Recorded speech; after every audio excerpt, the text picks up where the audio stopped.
And we're back once again like the Renegade Master, D4 Damager, and however else that song goes. Thank you once again for joining me on a Saturday. If you are here on day one, little hint there about what's to come later, because we have had the first SmackDown of 2020, and actually, it was kind of good. I mean, there were some terrible bits, but there are also some good bits, and that works for me, because this is Ups and Downs, a show where we go through wrestling programming, and we give the good bits an up, and we give the bad bits a down. We do that with this. The finger of power, don't disrespect him, he's crazy.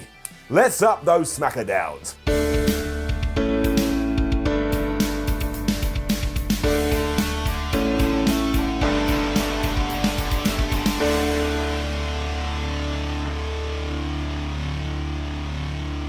We had a cold opening to SmackDown, and while Miz was really mad that he's not going to be facing The Fiend at the Royal Rumble, mostly because he flubbed it at TLC, he was talking to Daniel Bryan and saying, Daniel, when you take on Bray Wyatt in a few weeks, you got to do it for me, you got to do it for my wife, you got to do it for my kid, and you've got to do it for everybody on the planet, because this is what we all want.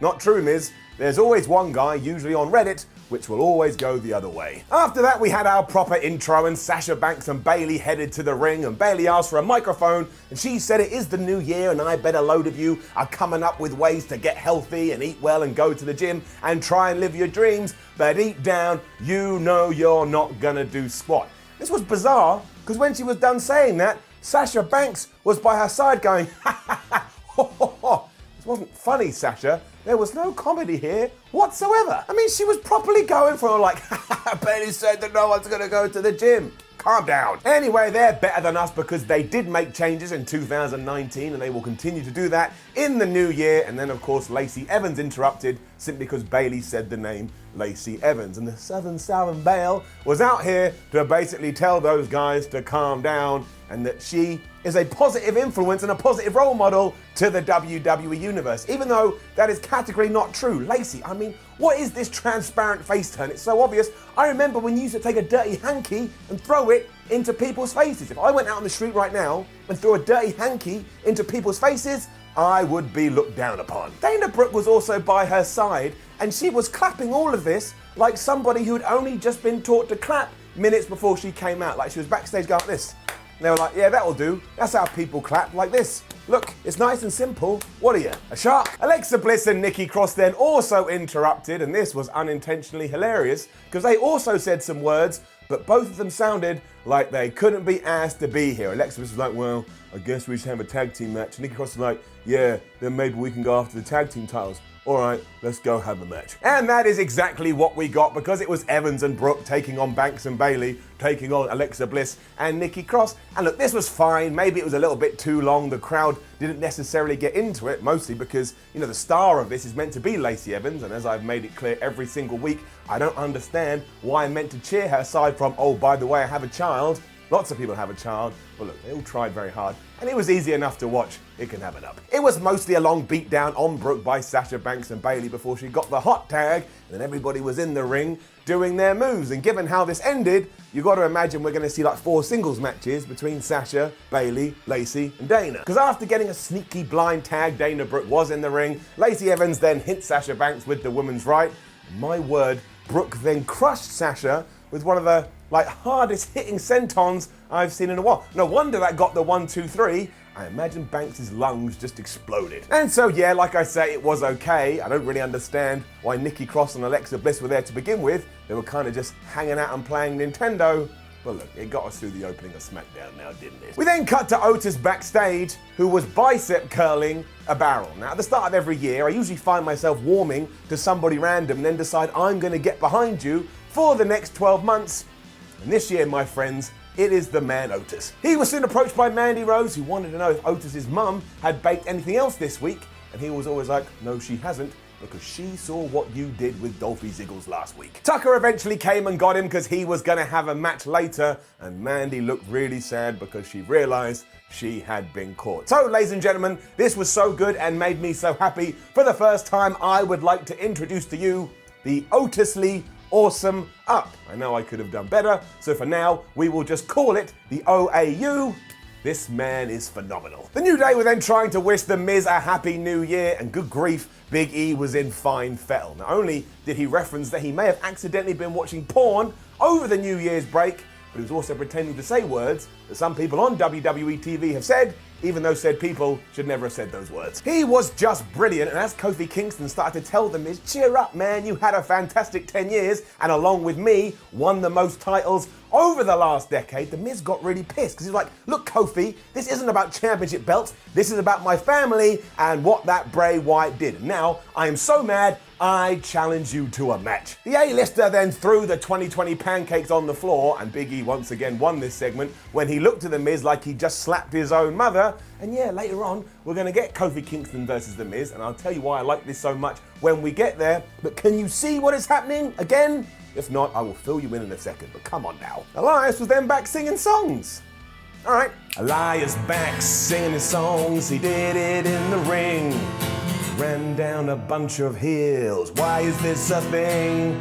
He said that Sami Zayn sucked, not a fan of Corbin too. This is not the best way to get those cheers from those boos. It just goes out of place. It's easy, makes me frown, and that's why my friends is getting another down. Yeah. Didn't lead anywhere either, by the way. He just insulted the bad guys and left. I don't get it. Hence the down. We were then backstage after this, and the Revival were really sad because they'd also been referenced in Elias' song, and they didn't want anyone to make fun of them anymore. Shorty G then walked in the room, and Dash and Dawson made fun of him, but Shorty G didn't care because he sounded like an Instagram post where he said, hey, I've embraced who I am, and I'm all the better for it. Goodness sake, you don't have to embrace being tall, you don't have to embrace being short, that's just life. Some people tall, some people not so tall. Down. G then defeated Wilder in a very short match when he made him tap out, but thankfully, things then got very good. Give it up. After the former tag champs had both jumped Mr. Not Tall, Sheamus of all people made his surprise return. He ran down to the ring, he beat up Dash and Dawson, he then hugged Shorty G, and we have a brand new tag team on our hands that are called G&T, or Ginger and Tall I Am Not.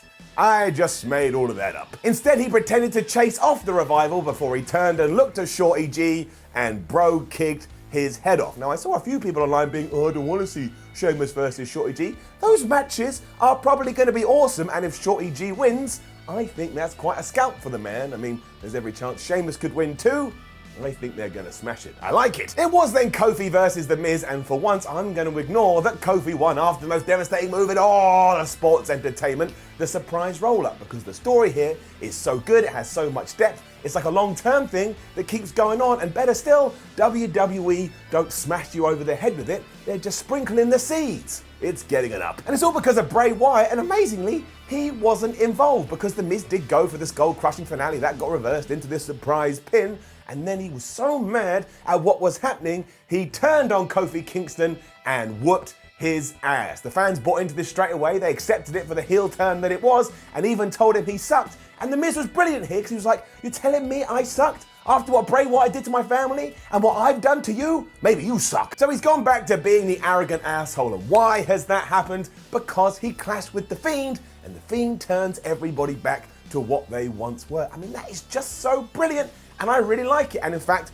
given that it happened with Daniel Bryan, or that went the other way, given that it happened with Seth Rollins, given that it happened with Finn Balor, and given that now it's happened with The Miz, take that up and color it in gold. I have been really impressed with how they've done this over the last 6 months. 6 months! Daniel Bryan and Roman Reigns then had a really, really dumb conversation. Daniel Bryan said he was going to beat The Fiend at the Royal Rumble. Roman Reigns was like, oh, you're going to beat The Fiend at the Royal Rumble. Well, I'm in the Royal Rumble, and I intend to win, so therefore, it will be you and I at WrestleMania. Daniel went, don't worry about that, big dog. You should be worried about tonight. I hope you're ready. And then Roman said, I am ready, but I'll tell you who's not ready, Baron Corbin and Dolphy Ziggles. I mean, it was like when you used to have a text message conversation back in the day, and text messages cost a fortune, plus they'd cut off at one point, meaning if you wrote too many words, you'd have to send 2 text messages, and you just use abbreviations. This didn't flow at all. I can't believe I even have to say this too, but after one huge comeback, that being Sheamus, we had another huge comeback,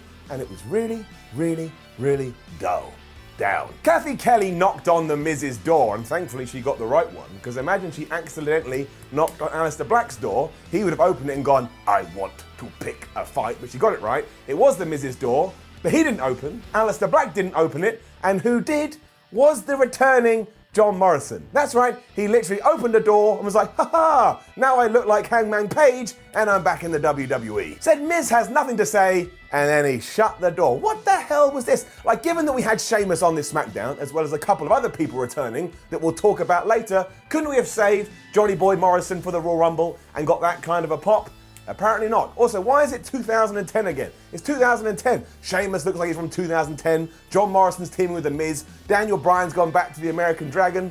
It's crazy. Drew McIntyre better be hoping he don't have to feud with The Fiend, because then we'll turn him back to the 3MB guy and he'll be kicked out of the company again. Otis was back in my life after this though. Up. He whooped and beat Drew Gulak after Drew had made a PowerPoint presentation about how he was never going to beat Mandy Rose. But Otis wasn't into any of that, so eventually he hit him with the Vader Bomb and he got the 1, 2, 3. Halfway through, we also saw Mandy Rose and Sonya Deville watching all of this when Dolphy Ziggles did turn up, and Mandy was like, you should apologize to Otis, you naughty, naughty man.